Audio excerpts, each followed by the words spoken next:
Birds of a feather flock together.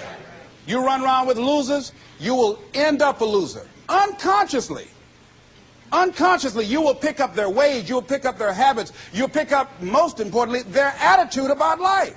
If you're around cynical, negative people all the time, you will become cynical and negative. So you got to watch yourself. Many of us are living out the lives of other people, living out their conclusions, living out of their consciousness. The other thing is that you begin to looking at your life and looking at what it is that you want to achieve. Another crucial thing that you must do is align yourself with powerful people. Align yourself with people that can encourage you, people that can empower you, people that you can learn from, people that you can grow from. That's very important. See, if you have people around you that can contribute to your growth. When I wanted to become a speaker, I joined the National Speakers Association. I wanted to be around the Dr. Norman Vincent Peales, the Zig Ziglars, the Dwayne Dyers. I wanted to be around people that were doing what I wanted to do. I wanted to learn from them. And you want to do that too. You want to align yourself with people who think like you, people who dream like you, people who want more out of life, people that are stretching and searching and seeking some higher ground in life. As opposed to the majority of people. Somebody said, always strive to get on top in life because it's the bottom that's overcrowded. And so you don't want to be on the bottom. See, it's easy to be on the bottom. It doesn't take any effort to be a loser. It doesn't take any motivation, any drive in order to stay down there on a low level. But it calls on everything in you, ladies and gentlemen. You have to harness your will to say, I'm going to challenge myself. Sometimes I have to pull myself out of bed and say, come on, Les. Things I know I should do, I don't do.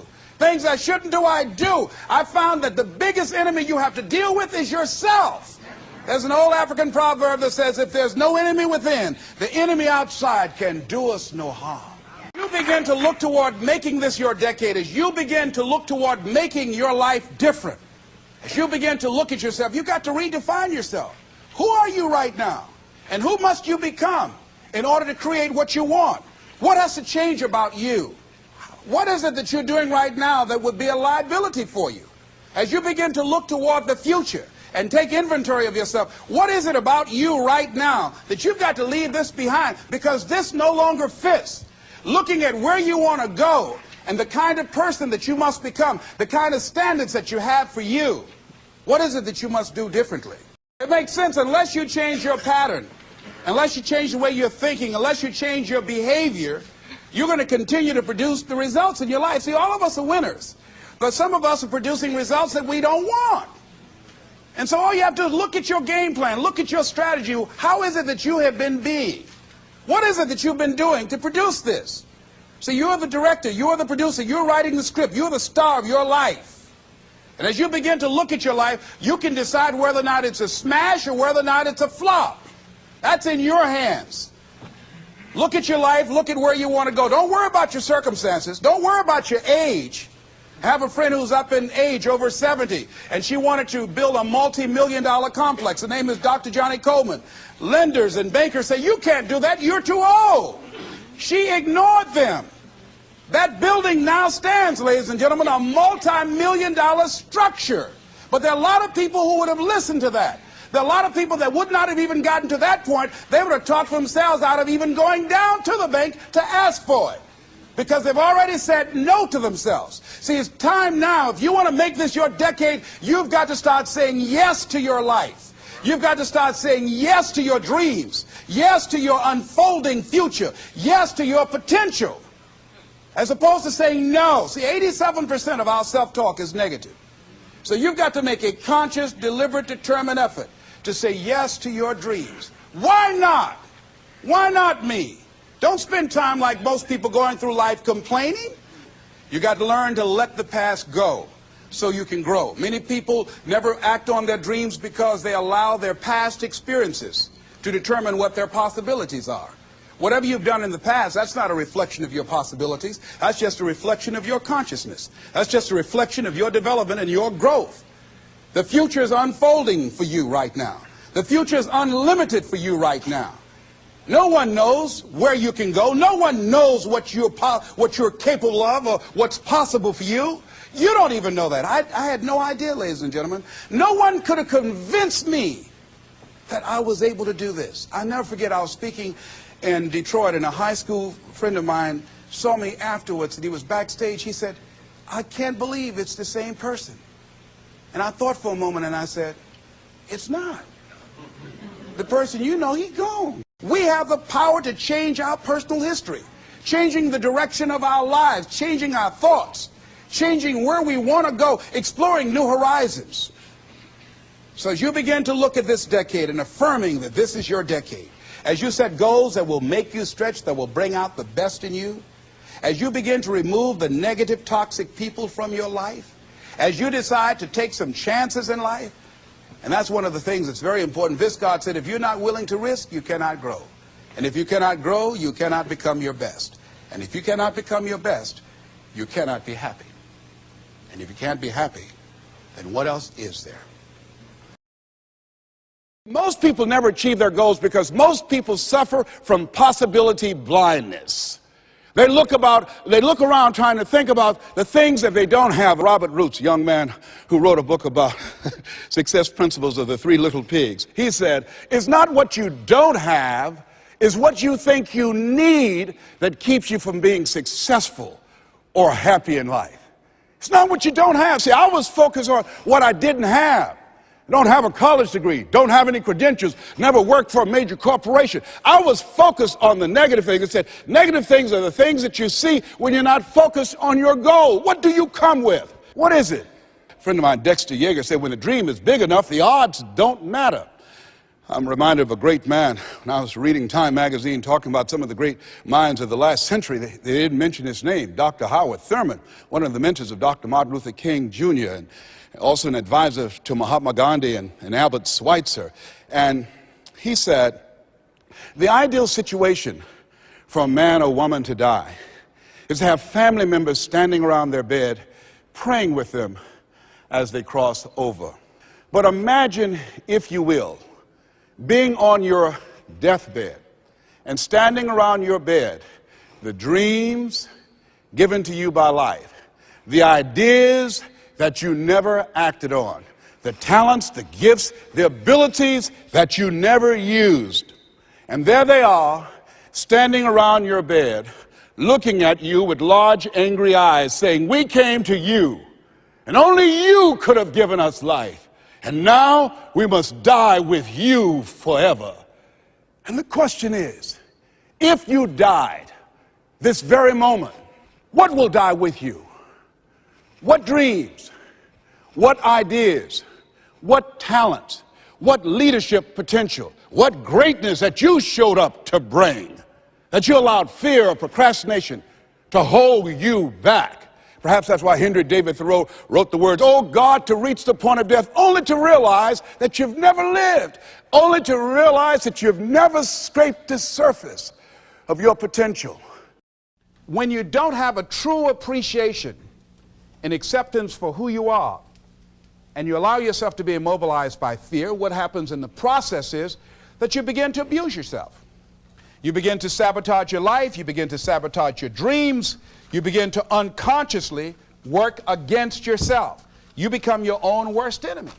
So what do you do about that? Well, you begin to realize that your dream and your gifts have so much meaning and so much value for you till your hunger for them will begin to push you past the fear. Your hunger to have them will give you a special drive.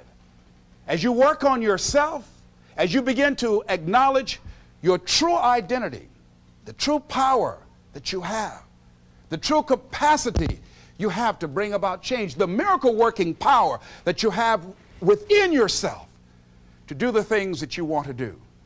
When you take them on, I'm reminded of a man who, this gentleman was doing a special study of a special tribe in Africa, headhunters. And he had difficulty in developing a relationship with these tribesmen because of the fact that he had fear. He had fear they would take his head.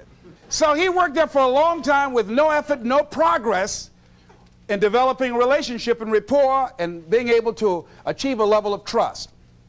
So finally one night while he was in bed, he was thinking about it. I said, what is it that you came here to do? What is your life work as a missionary? He said, I wanted to study these tribesmen. So what's the worst thing that they can do to you? Kill you. And he just decided, hey, this is what I came here to do. I know that there's some risk involved, and I'm going to do it, come what may. He said, I'm not going to be afraid anymore. He went back the next day, and he started doing the work and trying to talk to and interview many of the members of this tribe. And they began to respond to him. They threw out the welcome mat to him. And years later, when people came to see what his progress was, they asked him, how were you able to do this? How did you convert the relationship from being hostile to that of being positive? And he said something I think has value for all of us. He said, when life can no longer threaten you with death, he said, what else is there? And the majority of the fears that we have are not life or death fears. They're not those kind of fears. But through our imagination, we blow them out of proportion, and we give them more power than they actually have or deserve, and we permit them to govern our lives. We permit them to determine how far we can stretch out on our dreams and discovering our stuff. And as we begin to look at ourselves and begin to, wait a minute, just getting to the point as you assess yourself and begin to prove yourself and just say, wait, hold a minute. I've been sweating this out. What's the worst thing that can happen to me on this? Will it kill me? Will I die? Why am I going through all of these changes over this? How much power does this really have? And am I the one that's feeding the power into it? See, a lot of times we allow ourselves to be fed and to be programmed into being afraid. I mean, you watch the news and read the newspaper, you'll be scared to come out the house. Am I right? You'd be afraid. So what kinds of things, what kinds of thoughts are you feeding your consciousness?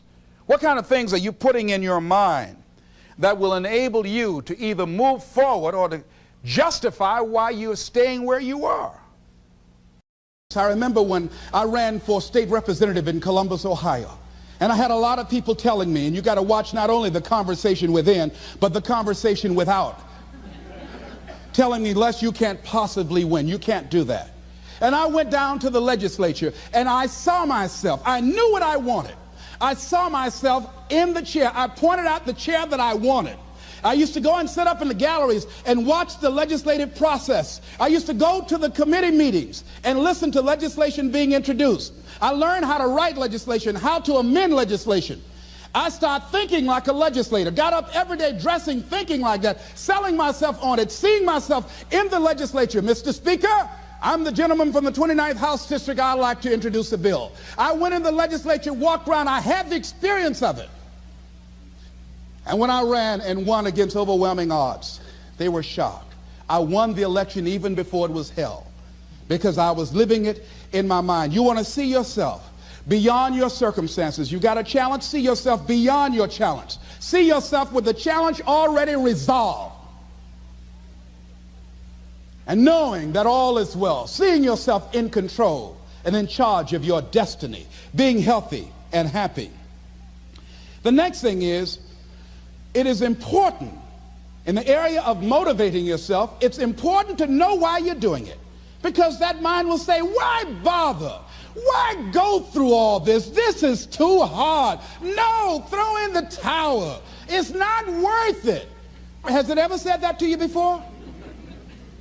Here's how you can handle that. Here's how you override that. Write down 5 reasons why you deserve it. Why do you deserve what you want? Why you? Why do you deserve it? What meaning and value will it bring to your life? What's so different about you that you deserve your goal or this goal? And when you write down those 5 reasons, when you have some down moments, and you're going to have them, when that conversation starts talking to you, and it's going to talk to you, what you will do is you can pull that out and read it, and it will build you up. It will be your rod and your staff to comfort you through some challenging moments, because you're going to have some. Life will knock you between the eyes. It will catch you on the blind side, come out of nowhere, stuff you can't anticipate that will knock the wind out of you. You want to give up. That's why it's important for you to work on yourself, listening to tapes, building yourself up, talking to yourself with power, feeling, and conviction, building yourself up day in and day out, because it's coming. I guarantee you, life is just waiting. Oh, he's doing good now, huh? Very good. I remember I had an experience. I was pursuing my dream. And that's why you have to work on yourself. You don't know what's going to happen. And I was telling people, I had this big rally I had to do. It was 5,000 people there. And I said, you must work on yourself. If you want a larger vision, you've got to empower yourself continuously, because life will catch you on the blind side.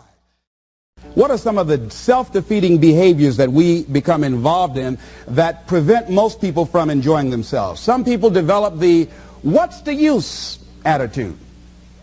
Why bother? Some people have the I really don't care. And they convince themselves that they don't care and they don't feel anything. And after a while, they really don't feel anything. Their lives are empty. Some people say, well, it's really not worth the hassle. Just too hard. It doesn't bother me anymore. The fact that I'm not living out my dream. The fact that I'm capable of doing more and I'm not doing it. The fact that I'm content but I'm not fulfilled. The fact that I'm not living my dream. Tom Rusk and Randy Reed, in a book called I Want to Change But I Don't Know How, said people go through life many times playing it safe. He says that's the secret hope, that they say to themselves, if I never let myself feel too good, maybe I'll never get hurt too badly. A lot of people don't ever do the things they're capable of doing because they allow themselves to go along with the crowd, following the crowd. Many people have things they want to do, and they find themselves in relationships with people who are addicted to mediocrity, and they allow their behavior to influence their behavior. Following the crowd. Many people don't do it because of the fact that they allow their lack of self-confidence to immobilize them. I remember when I wanted to go into business for years, that was an agonizing thought in my mind. I wouldn't try it because I didn't believe that I could make it. Of the 5 things that you would like to do if you had the courage to do, I want you to pick one thing. Pick one. And here's how to set it up for yourself that will help free you and get you unstuck. What is the worst thing that can happen if you do it?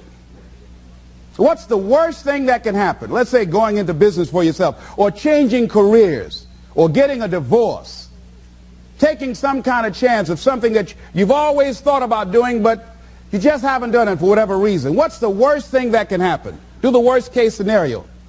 Now, when you do the worst case scenario, you write those things down, the worst things that you fear would happen. When you name your fears, that puts you in control. What are you afraid of? Name it, write it out so you can look at it. Confront that fear. What is it? I'm afraid that things might work out. What else, Les? Well, I've never been in business, okay? What else, Les? Well, I don't have all the help I need. Okay, good. What else, Les? Well, I don't have enough money. All right, good. What else, Les? Well, I don't have a college degree. What else? I'm not as good as those other guys that I've seen up there speaking. Okay, what else? Well, that's all I can think of right now. Okay, good. Now that takes you to the next step. What are the benefits? What are the benefits of your acting courageously, taking life on? Well, part of what happened was that I felt better within myself, and I had a strong sense of self-respect. Going into business for myself, I made a lot of mistakes. Sometimes I was down on myself. I felt stupid. I felt dumb because people who were in business said, why would you do something like that? Well, I didn't know. Boy, were you really dumb. But the other thing is, I had to say to myself, but I did it. I did, even if I made a flop of it, I did it. I took the chance. I took the leap. What are the benefits of your acting courageously? Whatever it is that you've identified. Write the benefits down. And then focus on them. Focus on the benefits. Not on the liabilities. Not on your fears. Focus on the benefits. That which you hold in consciousness tends to manifest itself. Think about how good you feel. Think about the level of increased self-respect, the sense of self-worth that you'll feel. How good you'll feel getting up in the morning, looking yourself in the mirror. because you're taking life on. The other thing is acknowledge your fears and then go into action. This book is called Feel the Fear and Do It Anyway. That's it. See, I believe anybody who's ever done anything, who's ever taken a chance, doesn't mean that they are not afraid. Courageous does not mean being the absence of fear. I think that being courageous is willing to do it because that's what you feel, and you're going to do it anyhow, regardless. So you're not going to be immobilized by your fears or your doubts. You admit, okay, I'm scared to death. Now, okay, what is it that I must choose to do? Go ahead and experience that fear, but don't let that fear immobilize you. In what you've done with your life thus far, is it giving you what you want? Is it giving you what you want? When you look toward the future, when you look at all that's going on out here, is there some place within yourself you say, hey, I know I need to be out there in that arena. I know I can do more than what I've been doing. I know there's some great music that I have within me that I haven't brought out here yet. Is that something that you begin to look at within yourself? See, I say if you look at your life, and if you're not getting what you want, you owe it to yourself to do something differently. If you're on a job, 85%, they say, of Americans go to jobs that they're unhappy. If you're doing something 8 hours a day that you don't like, it's not giving you what you want, it's not giving you a strong feeling of satisfaction and fulfillment, you're miserable, you hate to go there, you're depressed just thinking about it, you sing the "Thank God It's Friday" song every week, it's giving you headaches just thinking about it on Sunday afternoon after the football game goes off. If that's what it is, you owe it to yourself to start strategically working to change directions. See, but you know what most people will do? Most people will resist change. Most people will fight change as if change would be worse than what they're experiencing. When you're working on a dream, at some point in time, a transition takes place. And the transition is what you are becoming in pursuit of the dream.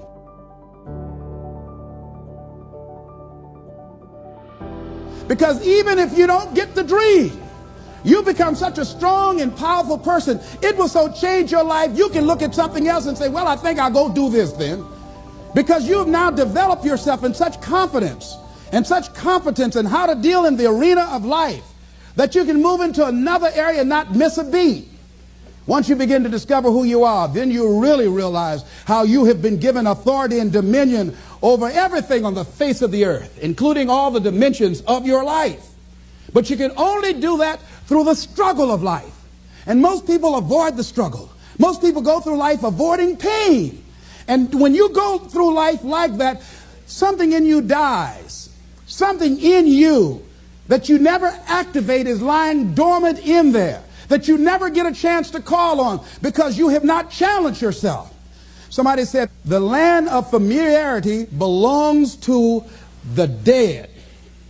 That most people like to feel like they're a king in the area of their comfort zone. They only want to do those things that they know how to do well. Osborne said, unless you attempt to do something beyond that which you've already mastered, you will never grow.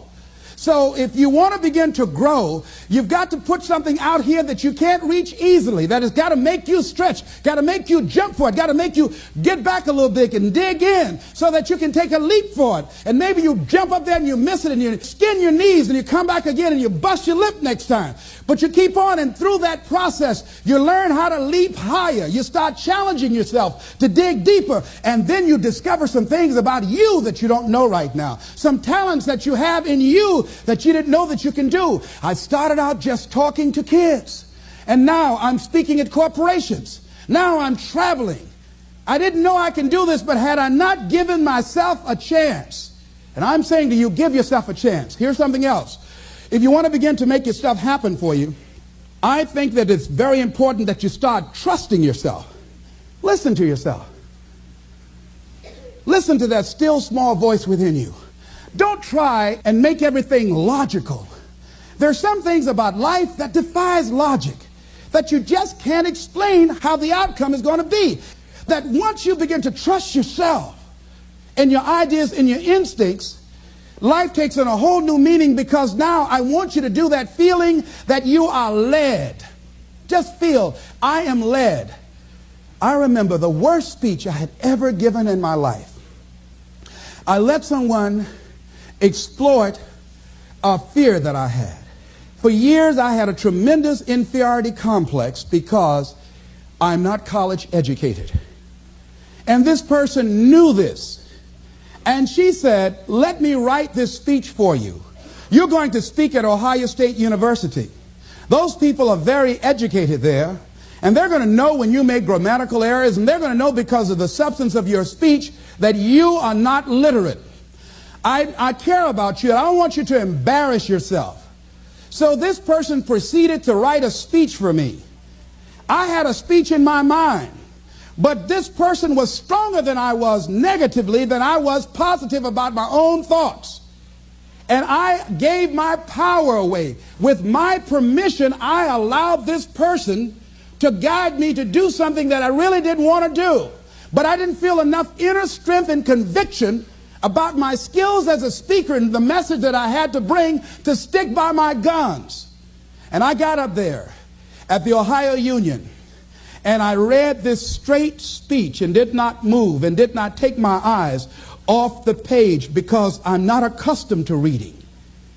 And after I finished, some people gave me a standing ovation because I read it extremely well, and I was very tense and I was very nervous.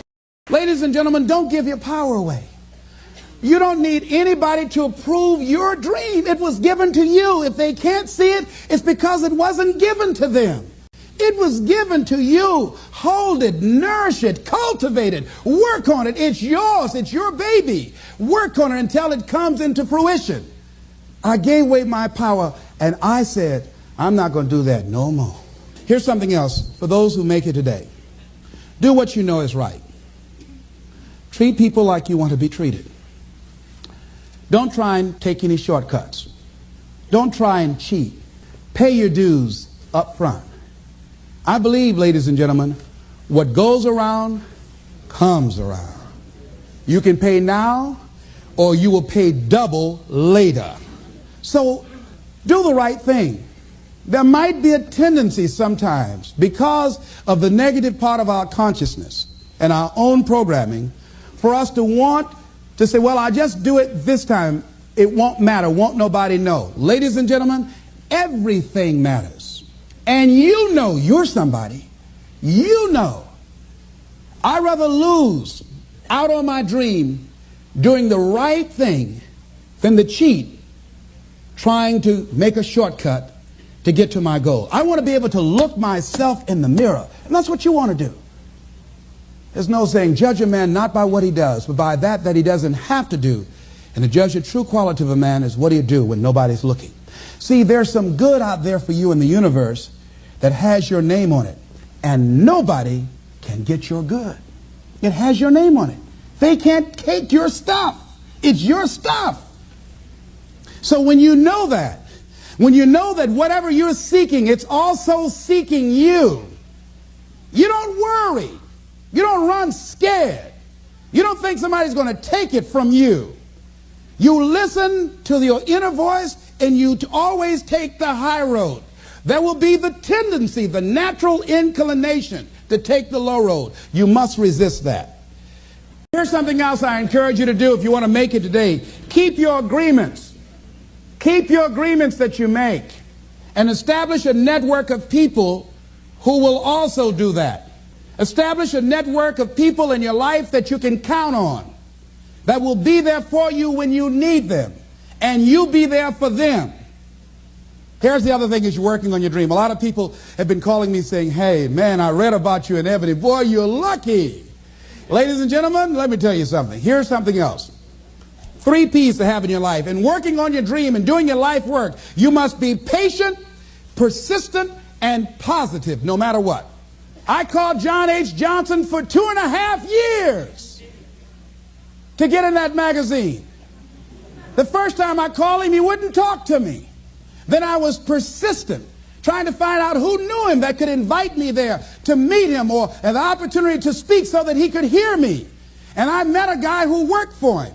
And I said, hey, I'd like to speak to you guys free. I just want to know, will he be in the audience? They said, yes, good. I spoke and I tried to tear the microphone up. And he said after I finished, hey, young man, you're quite impressive. I'm going to have my staff do an article on you. I said, thank you, Mr. Johnson. And I sent him information on me, Federal Express. And it didn't happen. Waited for a month and it didn't happen. Waited for 2 months. It didn't happen. I started calling every month. Hello, how are you? May I speak to Mr. Johnson? I'm sorry, he's not available. Tell him Les Brown calling. I just want to say thank you very much for the article when he puts it in.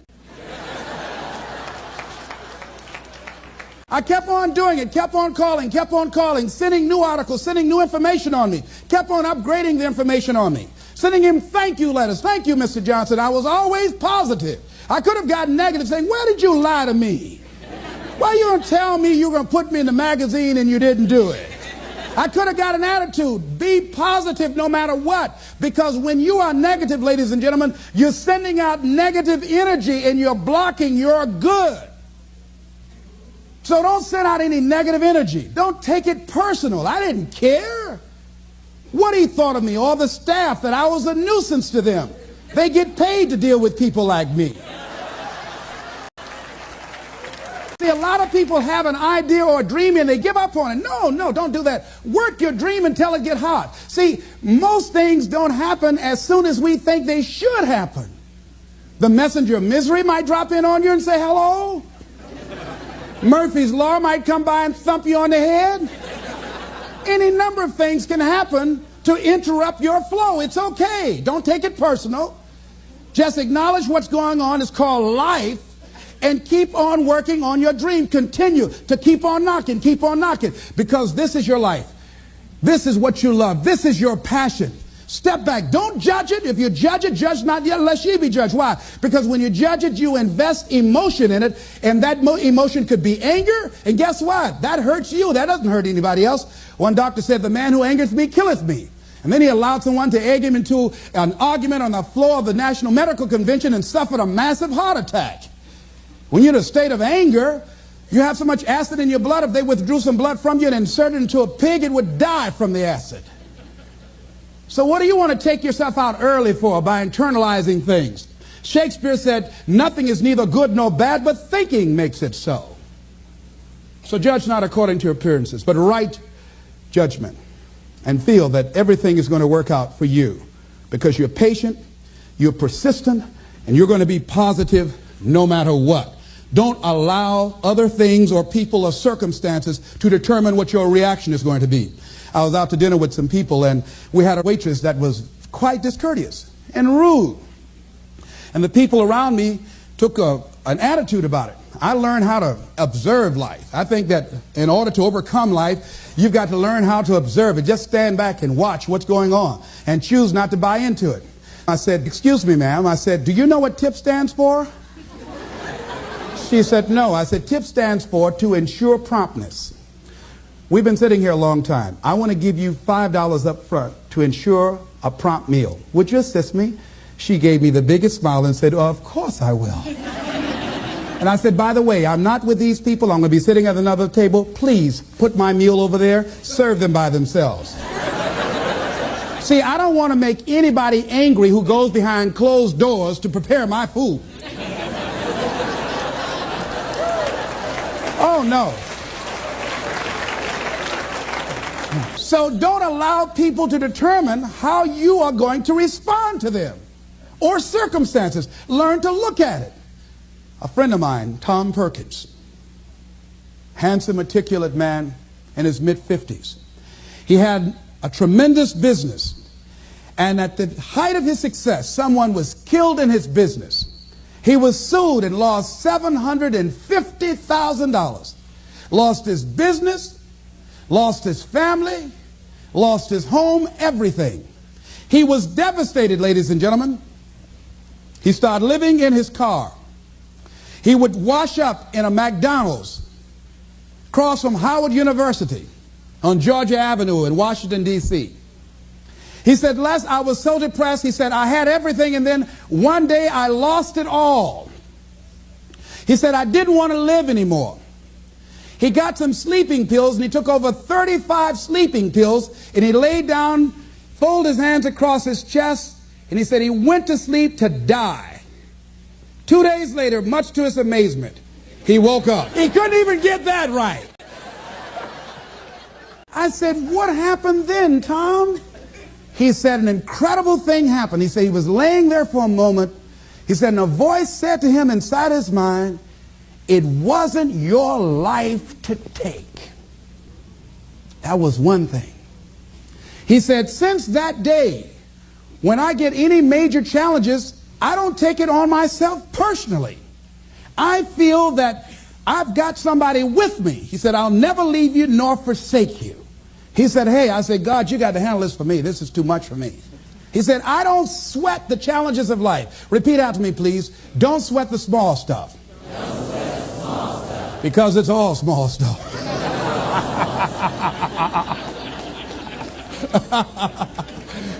See, whatever you're worried about, if someone called you right now and say, listen, you got 2 days to live, I'm telling you, you won't be worried about your bills, ladies and gentlemen. You won't be worried about whether or not somebody loves you or cheating on you because you're about to check out. Okay? So put things in perspective. Here's something else Tommy said that I think is important. He said that the voice also said to him, if you change your ways, I'll give you far more than you ever lost. Look at your life right now. If you want to keep on getting what you're getting, keep on doing what you're doing. You've got to be willing to change your ways. Your life is working. If you don't like what you have produced, you're a director, you are the star, you wrote this script. You produced this, whatever it is. If it's a hit, you produced it. If it's a flop, you produced it. Take ownership of it and decide to go back to the drawing board and rewrite the script that you are the star of. You have the power to do that. On this day, you can declare that I'm going to change. As you look back on your life, you can decide that I don't like what I produced here, and I want higher ground. I want to begin to experience more love. I want to have more adventure in my life. I want something that gives my life a sense of meaning. Ladies and gentlemen, I've been selected to head up a program called Project Life in Chicago, training thousands of kids. And I had the experience, we had our second session this past Monday. And to see these young people when they came in, and to see the young people and the parents and the community volunteers when they went out. One young man from the Cabrini Green housing projects who didn't want to be there, who came up and said, I want you to know I'm so glad to be here. And he said, I'll never be the same again. He said, thank you, Mr. Brown. He said, I just got to go now, but thank you, sir. I'll never be the same again. To see a letter I got from a young man who was in the Cook County Jail where I work on Monday morning. And this young man will not be out of jail for at least 50 years. At least 50 years. They gave him 100 years. This guy has shot at least 60 people that we know of and killed 10 at least. And this letter he wrote, he said, since listening to your tapes, he said, I have not changed, but I feel a different person in me. Over 70% of these young men are in there for murder. We wanted to have a two-pronged attack where we would train people on the outside and train those that are in the jails, because I believe if you cage them like animals and treat them like animals and they're out on the streets every 22 months, they're going to get out and act like animals and go back in like animals. So we said, let's take an approach. This gives me my life. This might be insane. But I felt so good. I believe, ladies and gentlemen, if we can accept the possibility of that this is the decade of consciousness. That's what I believe that this is. The decade of consciousness, if you please. A time where we can begin to create in folks' minds the idea, the possibility that we can create a more humane society, the possibility that we can create more love, communication, and understanding in relationships, the possibility that we can create the kind of respect for diversity and difference in our multicultural society, the possibility that we can begin to develop the mindset to bring out the best in people, to encourage them to achieve their greatness and support them in their dreams, that if we can, in this decade of consciousness, to begin to see and envision that happening, and that we all can play a role, that we were born for such a time as this, that we showed up for this, that we survived 1 out of 9 million sperms, and we have been chosen for this great work.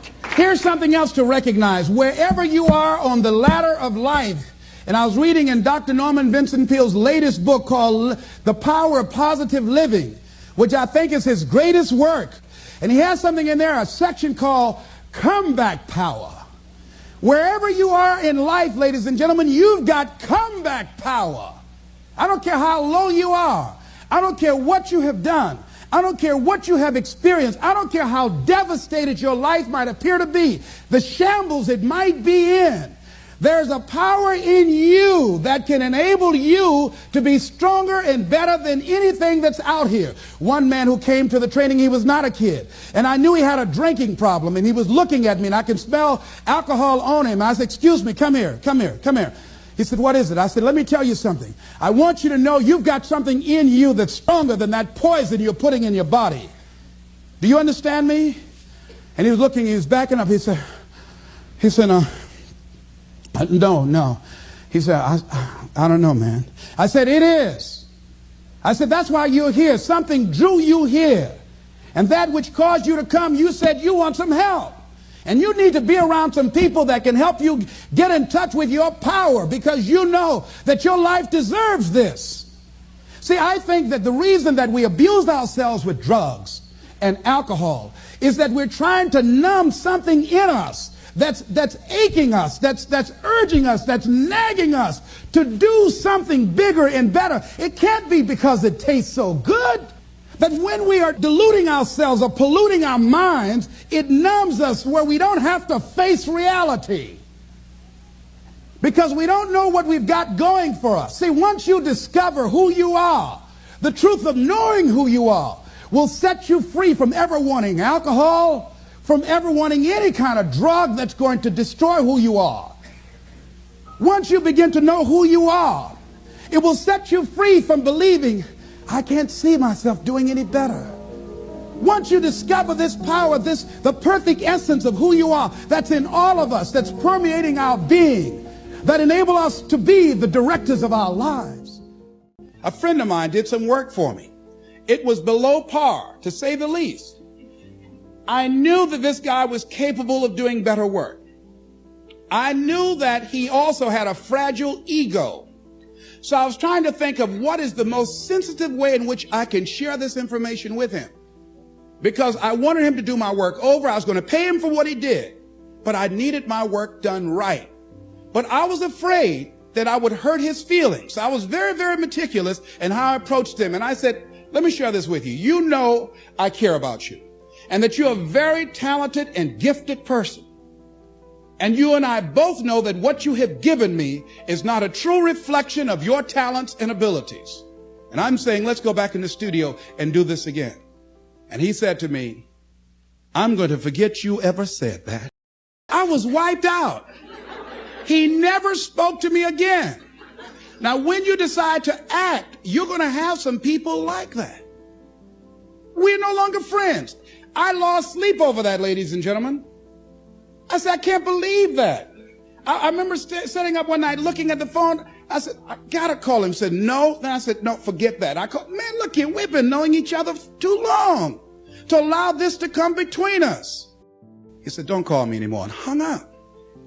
And then I wanted to think about what can I do to make it up to him? And then something came to me, Les, what do you have to prove? See, many things we don't do is because of the fact we want people to like us.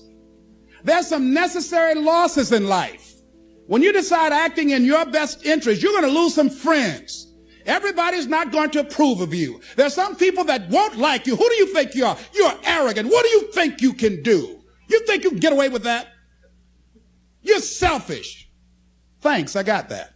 It's my life. And so what I'm saying to you is that as you begin to look out on your life, this is challenging. This is not easy acting. So what are the things that we can begin to do to harness our will? Number one, you've got to bring it out and look at it. You've got to take the power out of it. You've got to expose it to the truth.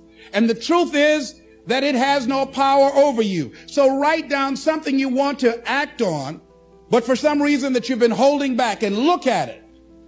The next thing is, ask yourself the question, is it helping you to continue to put it off? If it's an asset for you to continue to procrastinate, then continue to do that. But if it's a liability for you, if it's causing you some mental and some emotional challenges, or perhaps a financial problem, look at that. Examine that for what it is. Next step, ask yourself, what's blocking you? What's preventing you from acting? Why don't you have the courage to handle that?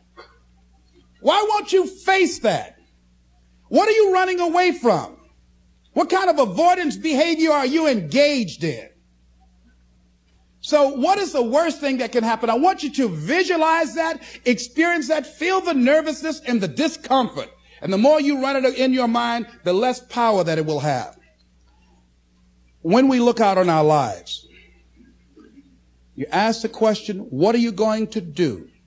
Look at, as you think about this that you know you need to handle, what are you going to do?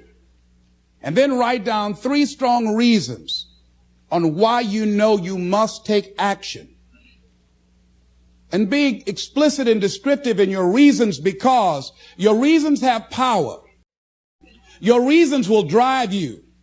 When you have doubt, when your faith becomes weak, your reasons will fortify your faith. When you have an inner conversation, say, no, don't do that. Your reasons will become your rod and your staff to comfort you, to take you through those challenging moments. So write down your reasons. And what you will find, that when you decide to act, when you decide to take life on, and let me warn you, it can be painful, it will be uncomfortable, and that's where the growth is. When you're uncomfortable, when you're stretching out, when you're taking life by the collar, you're going to get thrown to the ground again and again and again. But when you have determination, and you know that what you're doing is right, it gives you your life, it gives a special meaning and power to you, you will have some power from on high. You will discover some things about yourself that will begin to electrify your personality. You'll begin to discover some things about you that you don't know you've got. Some people wish they could do better, but some people expect to do better. Where are you on that? Let's look at what are the things we can do to increase our self-approval, our self-appreciation, our self-acceptance. Here's number 1, love yourself. Make caring for you the highest priority in your life. Take care of you. Look out for what truly satisfies you. We're not taught to love ourselves. We're not taught to look out for ourselves. We're not taught to take care of ourselves, to become sensitive to our wants, to our needs, our desires. So make a conscious effort. Make you number 1 priority. Your peace of mind. Your health is more important than your family and any and everybody. Because if you don't have peace of mind, if you don't have your health, you can't serve anybody. Don't neglect yourself. A lot of us, and particularly ladies, have been groomed to be sacrificial lambs, putting their dreams on the back burner in deference to their children's dreams or their husband's dreams or their family's dreams, and forget about themselves, and then become resentful and angry and bitter. So start taking care of yourself, looking out for you. Develop a health plan. Your health is all you got. So start taking care of you, eating nutritious meals, willing to exercise your body, taking care of this body, loving yourself. So do some good stuff for yourself on purpose. Take some time out for you. I have some good things I do for me. One of the things I enjoy that I do, I take spiritual baths. My assistant introduced me to someone called Sister Sarah, who gave me my first spiritual bath. I never heard of this before. She told me about it. And I said, come on, Regina, spiritual bath. And Sue, my secretary's husband, named Larry, he said, a spiritual bath for $50, I'll give you a spiritual shower. But I play soft music. I've taped some of my favorite music. I burn a candle, and I have different oils that I put in the tub of hot water, and I have flowers that I picked, and I saw Coming to America, with Eddie Murphy. They were sprinkling little flowers on the ground. So it gives me a feeling of royalty. So I sprinkle these flowers in the water, and I soak. I like doing that. And I soak, and sometimes I read or just relax and enjoy the music and just cool out. That's my time for me. Put the answering service on. I just block out some time for me. I'm into meditation. I've been working and exercising now. Just doing some things for me, taking care of myself mentally, emotionally, and spiritually, and physically. You can't develop and manifest your greatness. You can't be a high achiever if you don't feel good. You don't take care of yourself. So I'm taking care of me. And then you know what? It takes the edge off your life. It helps you to manage things rather than allowing them to manage you. Gives you more personal power to deal with stuff. Take care of you. Now here's something else I suggest for you. Become aware of what your needs are and develop compassion toward yourself despite your human defects. Develop compassion for yourself despite your human defects. You will never be perfect. Hello. You will never be perfect. You're human. You've made a lot of mistakes. You've done a lot of dumb, stupid things. Guess what? You're not through yet.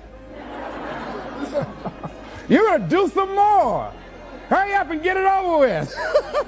It's all right. Got to learn to be gentle with yourself. Make it all right. What you don't know, mistakes that you make. It's okay. Handle it. Learn from the experience. Decide that you are going to, whatever you become involved in, to be upfront, to be true to yourself. Are you getting what you need out of it? And be upfront with people and tell them what you need from them. Don't assume that they know. Don't say, I thought you knew. No, tell people up front, here's what I need from this in order for this to work for me. Be upfront with your stuff. Tell them up front so they're not surprised later on. So your feelings aren't hurt later on. See, if they tell you up front they can't do it, now you know you can keep on stepping. But tell people up front, here's what I want.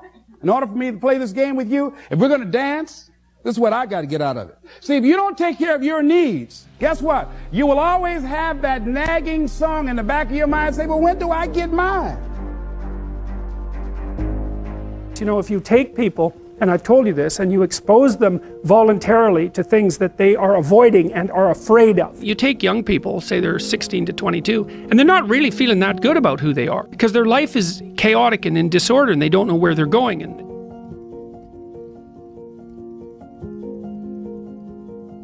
if you take people, and I've told you this, and you expose them voluntarily to things that they are avoiding and are afraid of, that they know they need to overcome in order to meet their goals, their self-defined goals. If you can teach people to stand up in the face of the things they're afraid of, they get stronger.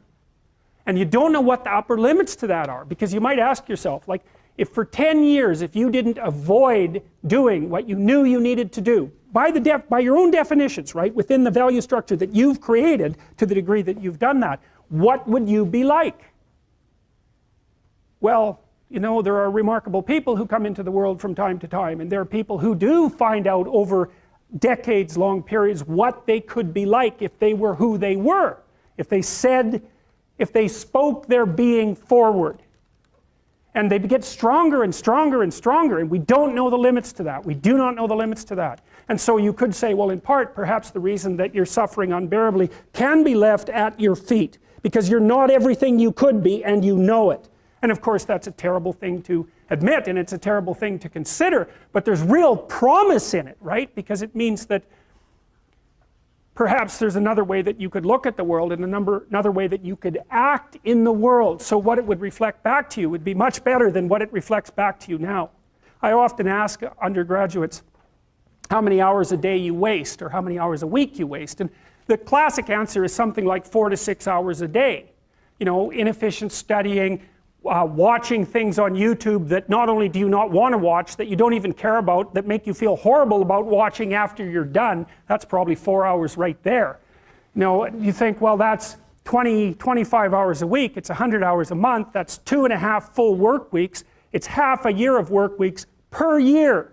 And if your time is worth $20 an hour, which is a radical underestimate, it's probably more like 50 if you think about it in terms of deferred wages.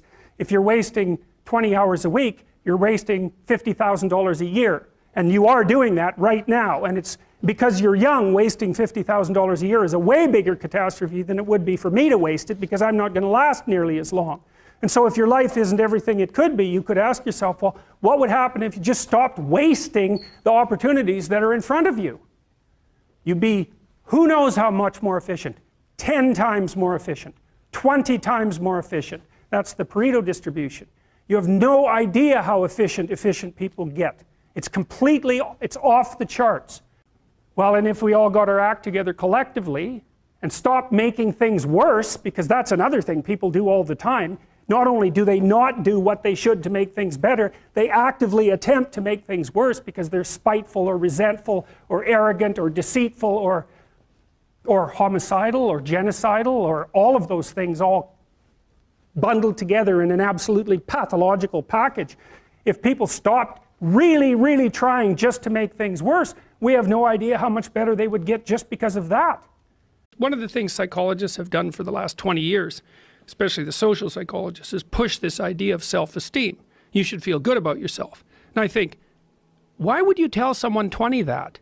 It's like, you should feel good about who you are. It's like, no, you shouldn't. Why should you feel good about who you are? It's like, you should feel good about who you could be. I'm not saying that people shouldn't have confidence, but like often you take young people, say they're 16 to 22, and they're not really feeling that good about who they are because their life is chaotic and in disorder and they don't know where they're going and they don't know which way is up. But the thing is, it has to be stated with precision. It's like, you should treat yourself as if you're valuable, especially in potential. But you should concentrate on who you should become, especially if you're young. And so let's say you're miserable and nihilistic and chaotic and depressed and all of that now, and you have your reasons, you know, terrible parenting, abuse, all of those things. It's like, well, you should feel good about yourself. It's like, no, it's not the right message. Is that it's more like you should understand how much potential there is within you to set that straight. And then you should do everything you can to manifest that in the world, and it will set it straight. And that's better than self-esteem. It's like, you're in a crooked, horrible position. Okay, fine. There's a lot of suffering and pain associated with that. Yeah, you can't just feel good about that because it's not good. But you can do something about it. You can genuinely do something about it. And I think all the evidence suggests that that's the case. So I'm telling young people, look, no matter how bad your situation is, I'm not going to pretend it's okay. It's not okay. It's tragic, tainted with malevolence. And some people really get hurt by malevolent people, like, you know, terribly hurt. Sometimes they never recover. It's really awful. But there's more to you than you think. And if you stand up and face it with a positive, with a noble vision, with discipline and intent, you can go far farther to overcoming it than you can imagine. And that's the principle upon which you should predicate your behavior. And I think that one of the things that's really nice about being a clinical psychologist is that this isn't just guesswork. Like, one of the things, we know two things in clinical psychology. One is truthful conversations redeem people. Because if you come to a clinical psychologist whose worth is salt, you have a truthful conversation. The conversation is, well, here's what's wrong with my life, and here's what caused it. You know, maybe it takes a year to have that conversation, and both of the participants are doing everything they can to lay it out properly. Here's how it might be fixed. Here's what a beneficial future might look like. And so it's a completely honest conversation if it's working well. And all that's happening in the conversation is that the two people involved are trying to make things better. That's the goal. Let's see if we can have a conversation that will make things better. Okay, so we know that works. It does make things better. And then another thing we know is that, well, let's say there's a bunch of things that you're afraid of that are in your way. So you have some vision about who you want to be. Maybe you have to, you know, you want to be successful in your career, so you have to learn to talk in front of a group. It's like, okay, well, you're afraid of that. It's like, no wonder you don't want to be humiliated. So, okay, so what do we do about that?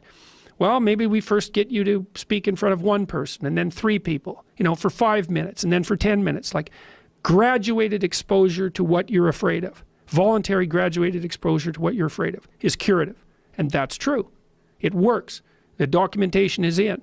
It's how people learn. So to tell people that if you confront the world forthrightly, if you speak the truth, and you expose yourself courageously to those things that you're afraid of, that your life will improve, and so will the life of people around you.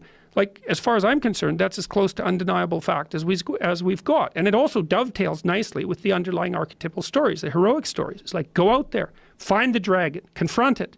It's a dragon, it might eat you, it's dangerous.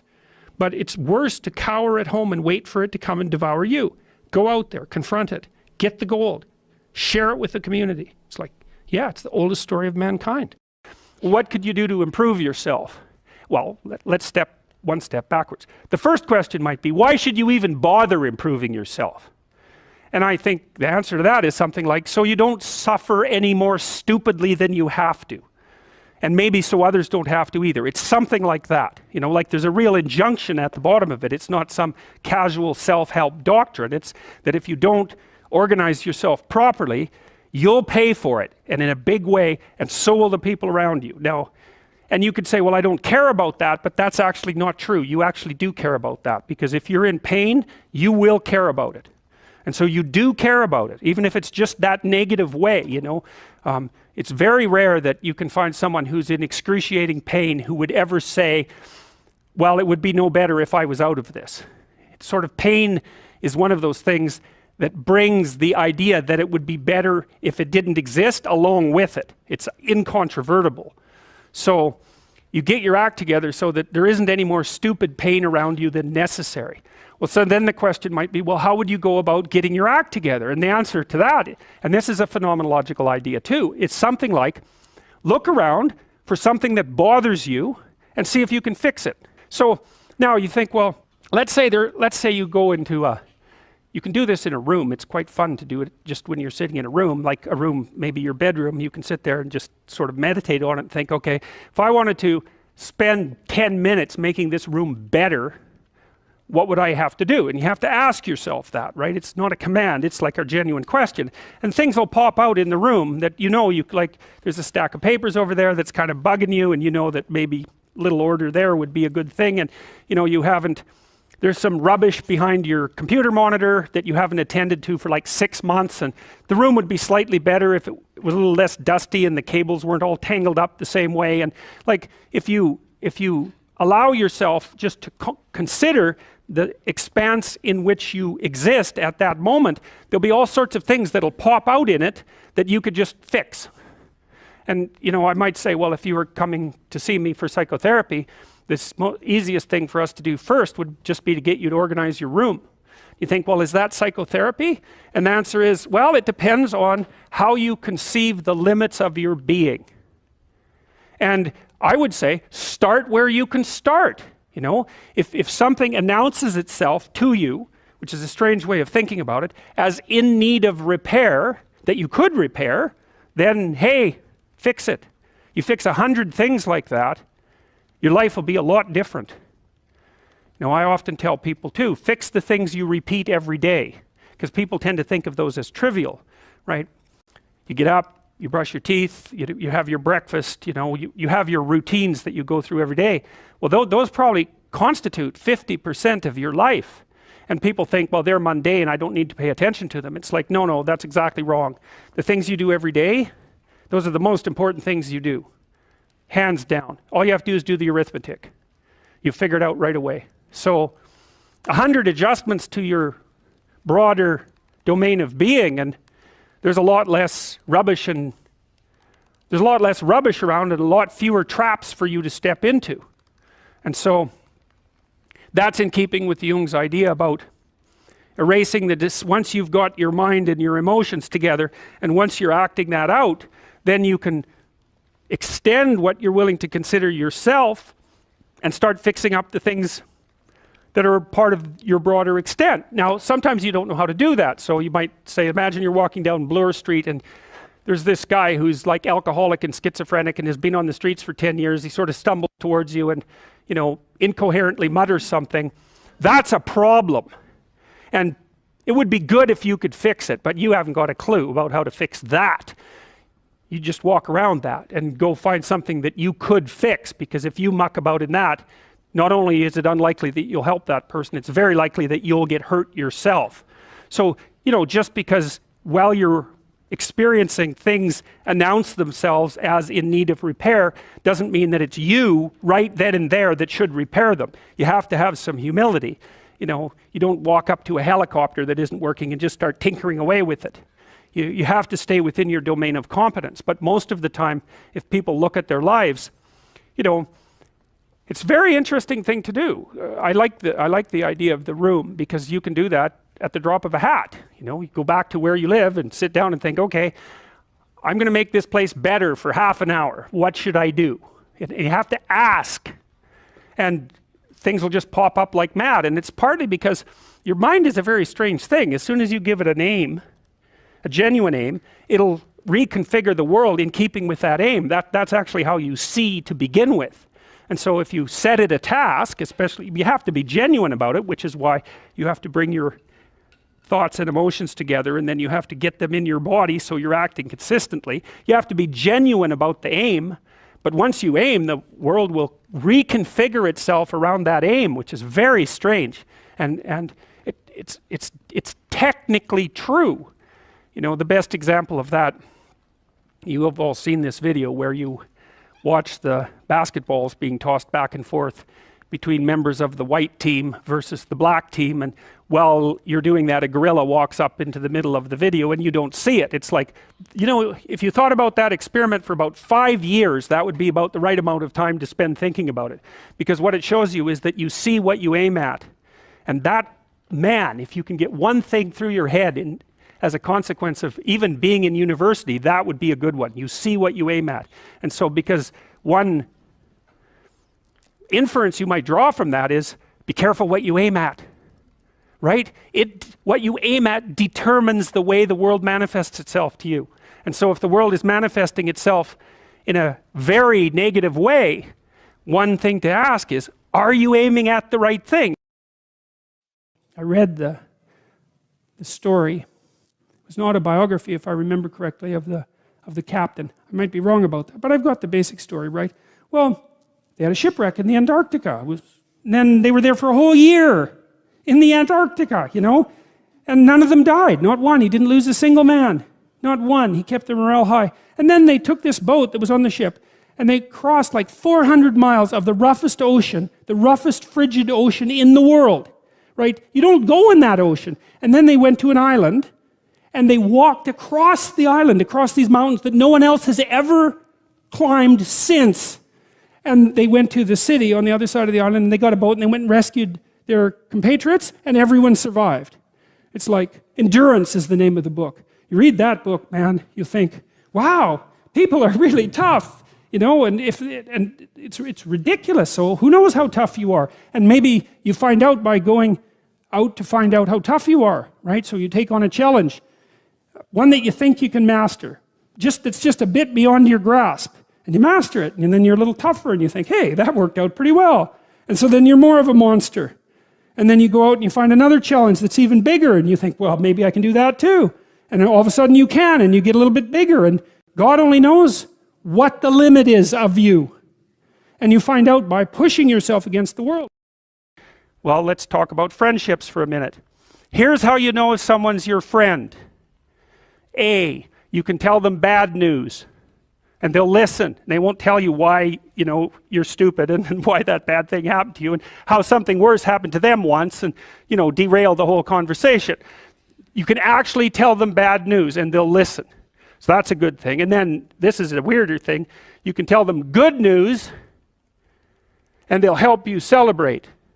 And that's a really good way of deciding who you should have around you, because if you have someone around you, you know, something good happens to you and you're kind of afraid to even admit it because, you know, God, something good happened to you. It's like, you let that be known and it'll certainly be taken away.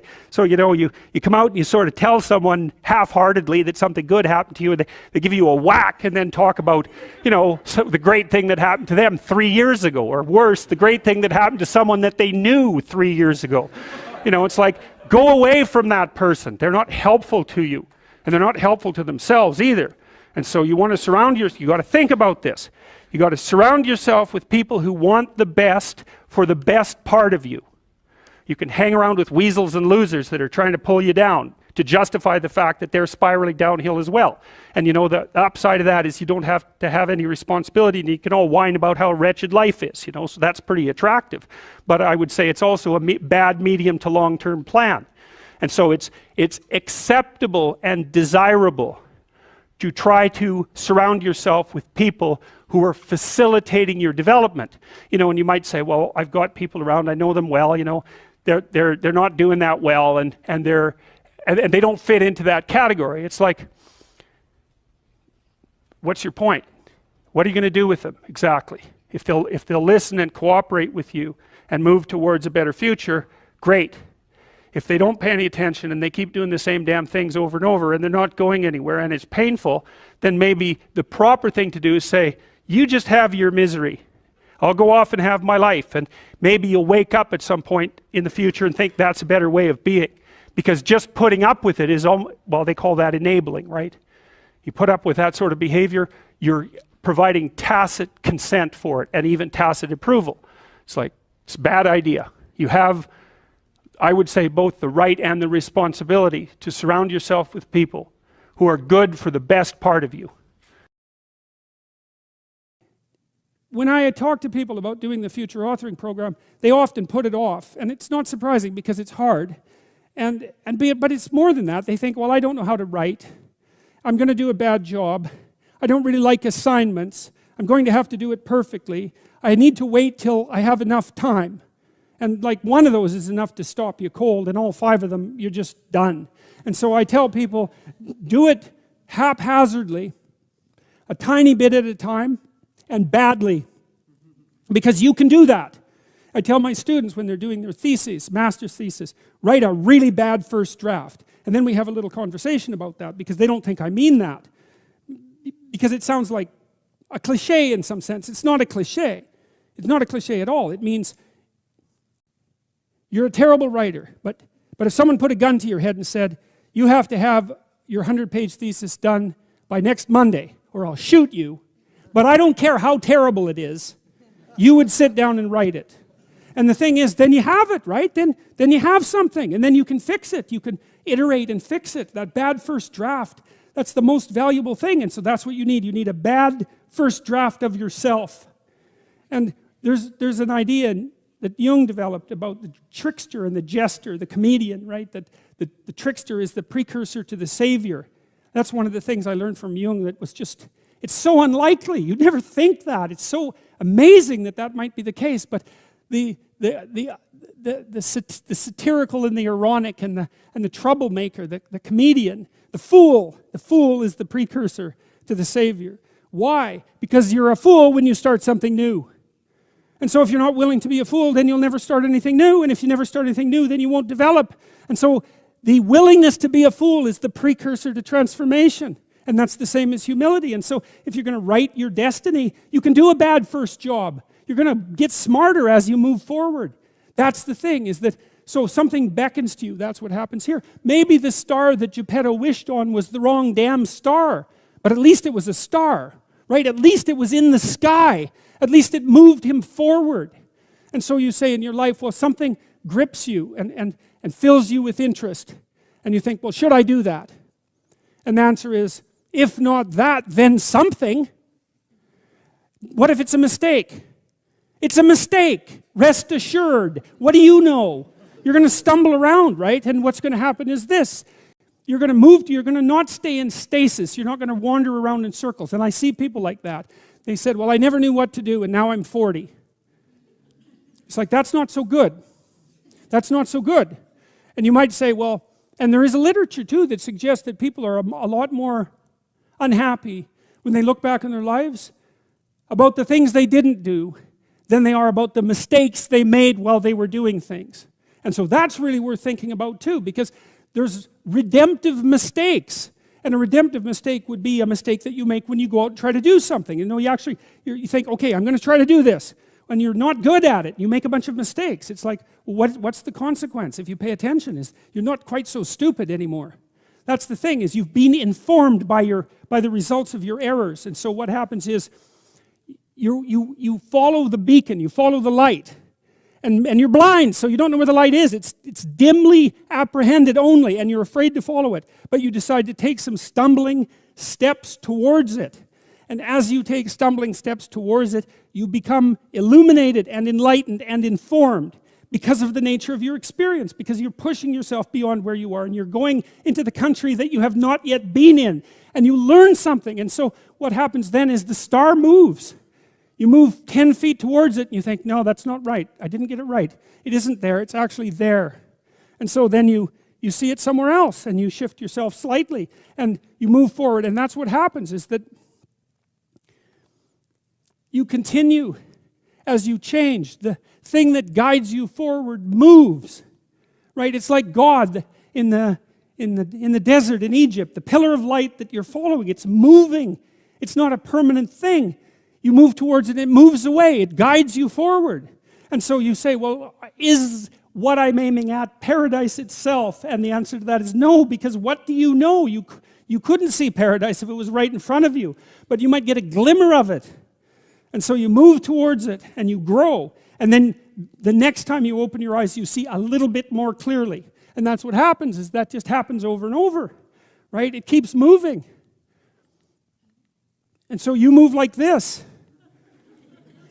But the thing that's so cool is that all those zigs and zags, you say, and each of those zags and zigs is a catastrophe. I hit a wall, my God, and then I had to die a little bit, and I barely got back up. It's a phoenix transformation at each turn, and it's painful. But the thing is that even though you've traveled 20 miles, let's say, on that road, and you've only moved 3 miles forward, you've moved 3 miles forward instead of falling backwards, because that's the thing too, is that if you stand still, you fall backwards. You cannot stand still, because the world moves away from you if you stand still. And there's no stasis, there's only backwards. And so if you're not moving forwards, then you're moving backwards. And that's more of the underlying truth of the Matthew principle. To those who have everything, more will be given. From those who have nothing, everything will be taken. It's a warning. Do not stay in one place. Well, as you zig and zag, maybe the cataclysm of each transformation starts to lessen. There's not so much of you that has to die with every mistake. And maybe you end up oriented at least reasonably properly. And if you were sensible, that would have been your trip, but it wasn't, right? It's that, and perhaps it's a lot worse than that. Perhaps there's no shortage of backtracking, but it doesn't matter, because as you stumble forward, you illuminate and inform yourself. And perhaps that's partly because the world is made of information, and if you encounter it and tangle with it, then it informs you, and then you become informed, and then you're information, and then you're ready. Well, you should be afraid of taking risks and pursuing something meaningful. But you should be more afraid of staying where you are if it's making you miserable. It's like the first thing you want to do is dispense with the idea that you get to have any permanent security outside of your ability to contend and adapt. It's the same issue with children. It's like you're paying a price by sitting there being miserable. And you might say, well, the devil I know is better than the one I don't. It's like, don't be so sure of that. The clock is ticking. And if you're miserable in your job now and you change nothing, in 5 years you'll be much more miserable and you'll be a lot older. Now, I'm not talking about what makes you happy. It's a luxury to pursue what makes you happy. It's a moral obligation to pursue what you find meaningful. And that doesn't mean it's easy. It might require sacrifice. If you need to change your job too, let's say you have a family and children and a mortgage, you have responsibilities. You've already picked up those responsibilities. You don't just get to walk away scot-free and say, well, I don't like my job, I quit. That's no strategy. But what you might have to do is you think, well, this job is killing my soul. All right, so what do I have to do about that? Well, I have to look for another job. Well, no one wants to hire me. It's like, okay, maybe you need to educate yourself more. Maybe you need to update your curriculum vitae, your resume. Maybe you need to overcome your fear of being interviewed. Maybe you need to sharpen your social skills. Like, you have to think about these things strategically. If you're going to switch careers, you have to do it like an intelligent, responsible person. That might take you a couple of years of effort to do properly. I think it's more important to have an ethos, an ethic. So I have a program, for example, called the Future Authoring Program, which is a writing program that enables people to develop a vision for their life and then to develop a strategy. And so it's based on the idea, imagine that, and it's an extension of the ideas in the book, or at least something along the same lines. The first thing that you want to do is figure out, imagine you were taking care of yourself, like you were someone you cared for, which is rule number 2, by the way, essentially. Then you should figure out, well, if you could have what you needed and wanted, what would it be? What sort of friends would you have? What would your family relationships look like? How would you conduct yourself with your children? How would you educate yourself? You need to think through how it is that your life could be properly arranged if you had that ability. And then you can aim at that. And the funny thing is that if you do posit a goal of that sort and work towards it, you will move towards it. The goal will change because you'll learn things along the way. But I mean, I've dealt with hundreds of people in my clinical and consulting practice, and we set a goal, we develop a vision and work towards it, and things inevitably get better for people. So it's not a luxury, it's difficult. It's a moral responsibility, and it isn't happiness. It's not, the pursuit isn't for happiness. I've dealt with lots of people who have anxiety disorders, you know. And one thing about people who have anxiety disorders is they are not mysterious to me. I understand, it's no problem for me to understand why people have anxiety disorders, or why they're depressed, or why they have substance use problems. The mystery to me is always why people don't have all of those things at once, because everybody has a reason to be anxious. In fact, we have the ultimate reason to be anxious because we know that we're vulnerable and we know that we're going to die. And how you cannot be anxious under those circumstances is a great mystery. It's a massive mystery. And the same thing applies with regards to depression. And then the same thing applies to some degree with regards to drug and alcohol abuse. As I said last week, there's plenty of reasons to drown your consciousness in alcohol, that's for sure. We could refer to the aforementioned anxiety and depression, not least. And so, and the sorts of drugs that people are prone to take are chemicals that take the affective edge off the tragedy of life. Back to the issue of fear. Abraham is self-conscious, that's what this commentary says, but the thing is he moves forward despite that. He's self-conscious and he knows the danger, but he moves forward despite that. And that's actually the appropriate response in the face of actual non-naive understanding of what constitutes life. Like if you're naive and you move forward, it's like, well, what the hell do you know? You know, there's no courage in naivety because you don't know what there is to stop you. You don't know what dangers you might apprehend. But to be aware of what it is that your problem is, so to be alert existentially, let's say, or to be fully self-conscious means that you're perfectly aware of your limitations and how you might be hurt. And then to make the decision to move forward into the unknown and the land of the stranger. Anyways, I would say that's one of the secrets to a good life. The clinical literature on this is very, very, very clear. What you do with people who are afraid, and to some degree depressed, but certainly anxious, is you lay out what they're anxious about, first of all, in detail. What is it that you're afraid of? What might happen? And then you decompose it into small problems, hypothetically manageable problems, and then you have the person expose themselves to the thing that they're afraid of, and what happens isn't that they get less afraid. That isn't what the clinical literature indicates exactly. What happens instead is they get braver. And that's not the same thing, right? Because if you get less afraid, it's like, well, the world isn't as dangerous as I thought it was, you know, silly me. If you get braver, that's not what happens. What happens is, yeah, the damn world's just as dangerous as I thought, or maybe it's even more dangerous than I thought, but it turns out that there's something in me that responds to taking that on as a voluntary challenge and grows and thrives as a consequence. And there's no doubt about this. Even the psychophysiological findings are quite clear. If you impose a stressor on two groups of people, and on one group the stressor is imposed involuntarily, and on the other group the stressor is picked up voluntarily, the people who pick up the stressor voluntarily voluntarily use a whole different psychophysiological system to deal with it. They use the system that's associated with approach and challenge, and not the system that's associated with defensive aggression and withdrawal.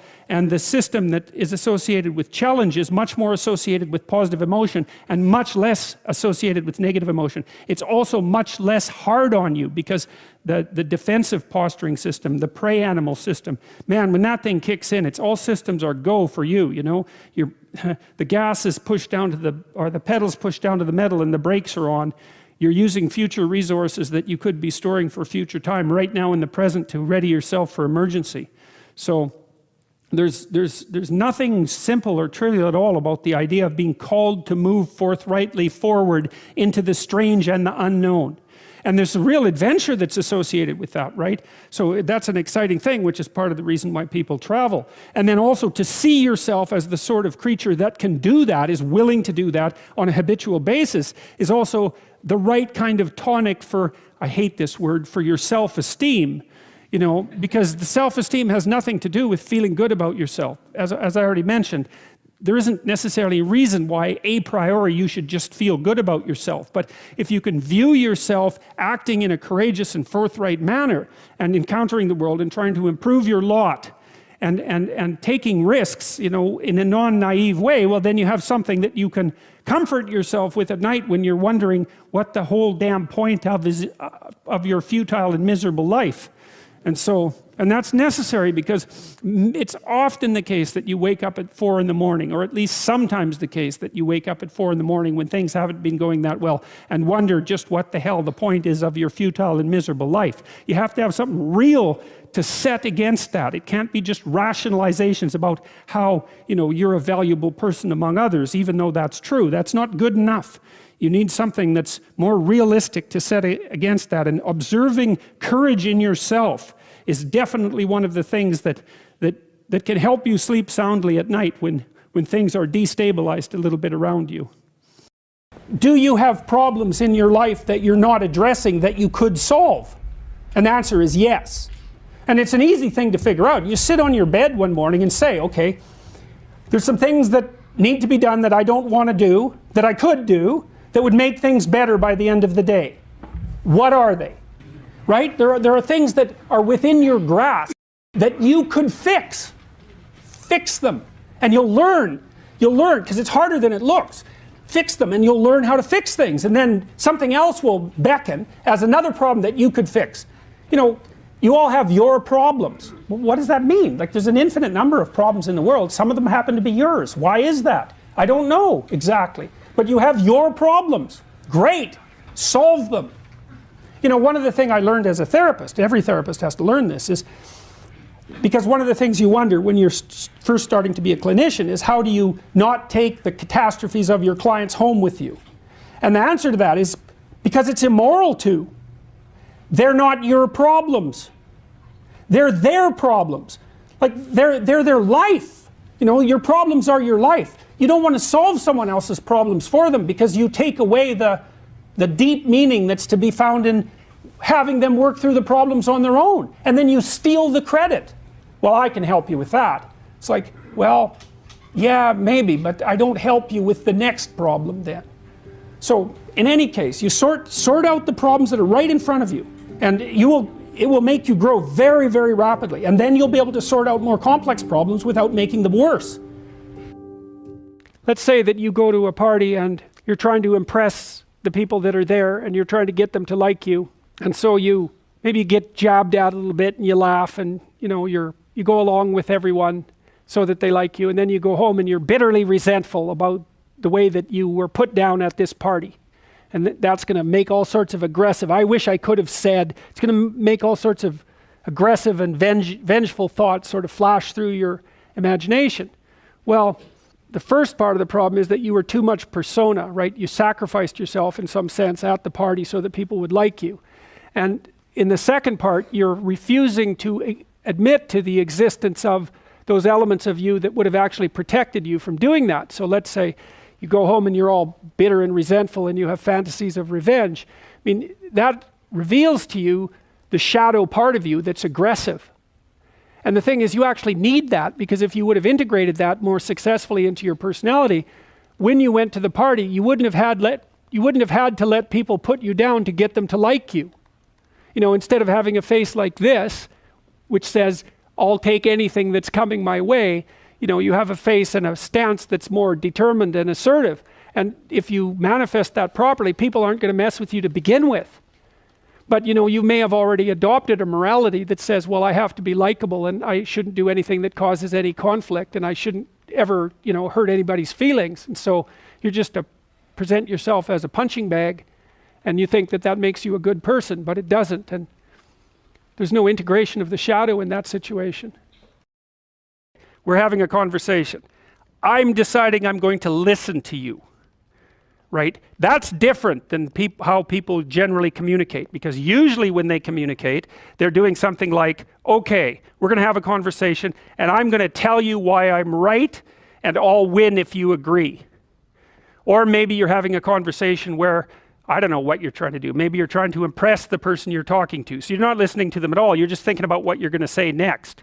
Okay, so that's not this. This is, you might have something to tell me. And so I'm going to listen on the off chance that you'll tell me something that would really be useful for me to know. And so you could think about it as an extension of the Piagetian, you know, Piaget talked about the fundamentally important element of knowledge being to describe how knowledge is sought, the process by which knowledge is generated. Well, if you agree with me and I find that out, I know nothing more than I knew before. I just know what I knew before. And maybe I'm happy about that because, you know, it didn't get challenged. But I'm no smarter than I was before. But maybe you're different than me, and so while I'm listening to you, you'll tell me something I don't like. Maybe it's something I find contemptible or difficult, whatever. Maybe you'll tell me something I don't know, and then I won't be quite as stupid. And then maybe I won't run painfully into quite as many things. And that's a really useful thing to know, especially if you live with someone and you're trying to make long-term peace with them, is they're not the same as you. And their way they look at the world and the facts that they pull out of the world aren't the same as your facts. And even though you're going to be overwhelmed with the proclivity to demonstrate that you're right, it is the case that two brains are better than one. And so maybe 9 of the 10 things they tell you are dispensable, or maybe even 49 out of 50, but one thing, all you need to get out of the damn conversation is one thing you don't know. And one of the things that's very cool about a good psychotherapeutic session is that the whole conversation is like that. All you're doing is trying to express the truth of the situation as clearly as possible. That's it. And so now Roger's proposition, and I'll tell you why he derived it, was that if you have a conversation like that with someone, it will make both of you better. It'll make both of you psychologically healthier. So there's an implicit presupposition that the exchange of truth is curative. Well, that's a very cool idea. I mean, it's a very deep idea. I think it's the most profound idea. It's the idea upon which Western civilization, although not only Western civilization, is actually predicated. The idea that truth produces health. But for Rogers, that was the entire purpose of the Psychotherapeutic Alliance. You come to see me because you want to be better. You don't even know what that means necessarily, neither do I. We're going to figure that out together. But you come and you say, look, things are not acceptable to me, and maybe there's something I could do about that. So that's the minimal precondition to engage in therapy. Something's wrong, you're willing to talk about it truthfully, and you want it to be better. Without that, the therapeutic relationship does not get off the ground. And so then you might ask, well, what relationships are therapeutic? And the answer to that would be, if you have a real relationship, it's therapeutic. If it isn't, what you have is not a relationship. God only knows what you have. You're a slave, they're a tyrant, you know, you're both butting heads with one another. It's a primate dominance hierarchy dispute. Oh, I don't know, you're like 2 cats in a barrel, or 2 people with their hands around each other's throats. But what you have is not a relationship. So, all right. We may say that the greater the communicated congruence of experience, awareness, and behavior on the part of one individual, that's a reference to the same idea that I was describing with regards to Jung. So let's say you come and talk to me and you want things to go well. Well, I'm going to have to more or less be one thing, because if I'm all over the place, you can't trust any continuity in what I say. There's no reason for you to believe that I'm capable of actually telling you, I'm capable of expressing anything that's true. So the truth is something that emerges as a consequence of getting yourself lined up and beating all the impurities out of your